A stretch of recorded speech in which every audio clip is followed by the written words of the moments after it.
Tapusin ko na lang tong video ko kasi baka maglalaway kayo dyan. Hi guys, kain tayo. Ayan, kanin at kamatis with bagoong. Ayan guys. Sarap ng kain ko ngayon. Wala yung mga amo ko ngayon guys. May binisita na naman sila. Hindi ako sumama. May binisita sila na kaibigan. Hindi ako sumama guys. Kasi medyo malayo siya. At saka maghihintay din ako sa alaga ko. Paparating na din yun galing sa eskwela. So, dito lang ako. At yung alaga ko, kumain na daw siya.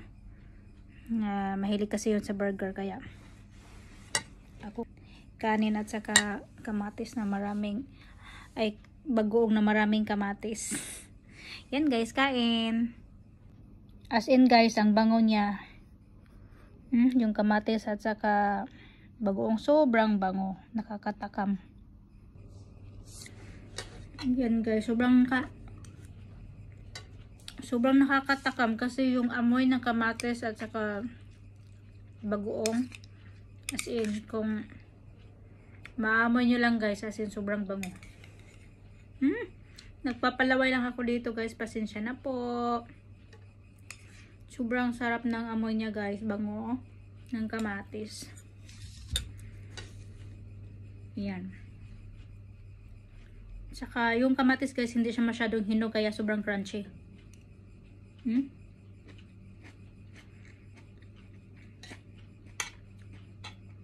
Hindi ko mapigilan yung subo ko guys.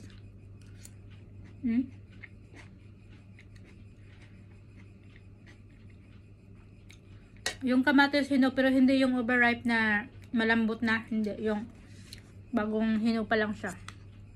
Yan oh. Lalo na kapag hilaw to guys, sobrang crunchy kainin. Naku na lang. Pasensya na po sa naglalaway. Ayan guys, tapusin ko na lang tong video ko kasi baka maglalaway kayo dyan.